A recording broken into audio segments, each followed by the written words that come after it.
दीपों का त्योहार। गोकुलपुर गांव में सूर्य की पहली किरणें जब धरती को छूती तो ऐसा लगता जैसे सोना बिखर गया हो। गांव में चारों तरफ हलचल मची हुई थी। दीपावली का त्योहार आने वाला था और हर घर में तैयारियां जोरों पर थीं। किसी घर से मिठाइयां बनने की खुशबू आ रही थी तो कहीं बच्चे अपनी खिलखिलाहटों से माहौल को महका रहे थे। महिलाएं अपने घरों के आंगन में रंग बिरंगी रंगोलियां बना रही थीं। हर तरफ खुशी और उमंग का माहौल था। गांव के किनारे एक छोटी सी झोपड़ी में रहता था नन्हा राजू और उसकी दादी। राजू एक होशियार और हंसमुख बच्चा था जिसके चेहरे पर हमेशा मुस्कान रहती थी, भले ही उसके जीवन में कितनी ही मुश्किलें क्यों न हों। उसके माता पिता का देहांत बहुत छोटी उम्र में हो गया था और तब से उसकी बूढ़ी दादी ही उसका सहारा थी। उनके पास ज्यादा कुछ नहीं था, लेकिन राजू के दिल में ढेर सारे सपने थे। जैसे जैसे दीपावली नजदीक आ रही थी, राजू की खुशी भी बढ़ती जा रही थी। उसने गांव के बड़े बूढ़ों से सुना था कि दीपावली के दिन पूरा गांव दीपों की रोशनी से जगमगा उठता है और आसमान में रंग बिरंगे पटाखे छूटते हैं। लेकिन उसे सबसे ज्यादा इंतजार था अपने लिए एक दिया खरीदने का। कई दिनों से वह हर एक पैसे की बचत कर रहा था, पड़ोसियों के छोटे मोटे काम करके, पानी भरकर और लकड़ियां इकट्ठा करके। उसकी दादी उसकी इस उमंग को देखकर मुस्कुराती, भले ही उनके दिल में दर्द होता था कि वे उसे वह सब नहीं दे सकती जो वह चाहता था। आखिरकार वह दिन आ गया। दीपावली की शाम गोकुलपुर गांव एक परियों की नगरी में बदल गया। हर घर दीपों की मालाओं से सजा हुआ था और मिठाइयों की खुशबू हवा में तैर रही थी। राजू अपने छोटे छोटे सिक्कों को कसकर मुट्ठी में दबाए दौड़ता हुआ गांव के बाजार पहुंचा। वह दुकानों में घूमता रहा, हर चीज को आश्चर्य भरी नजरों से देखता रहा। वहां रंग बिरंगे दियों, मिठाइयों और खिलौनों की भरमार थी, लेकिन उसकी नजर एक खास दिए पर टिक गई। एक छोटा सा साधारण मिट्टी का दिया, लेकिन उस पर की गई नक्काशी बहुत ही सुंदर थी।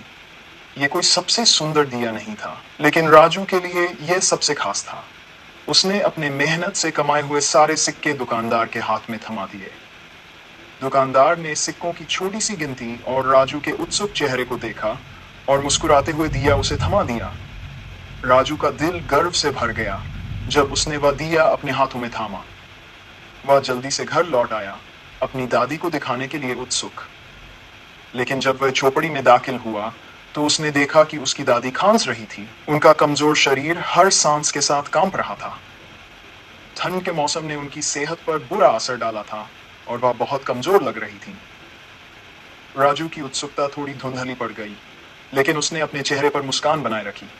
देखो दादी, मैंने हमारे लिए एक दिया खरीदा है, उसने खुशी खुशी दिया जमीन पर रखते हुए कहा। उसकी दादी की आंखों में प्यार उमड़ पड़ा जब उन्होंने उस छोटे से दिए को देखा। यह बहुत ही सुंदर है राजू, उन्होंने धीमी आवाज में कहा, अपने दर्द को छुपाते हुए। इसे आज रात जलाना और हमारा घर रोशनी से भर जाएगा। शाम होते ही गांव की हर गली दियों की रोशनी से जगमगा उठी। राजू ने सावधानी पूर्वक दिए में बाती डाली, उसमें थोड़ी सी तेल डाली।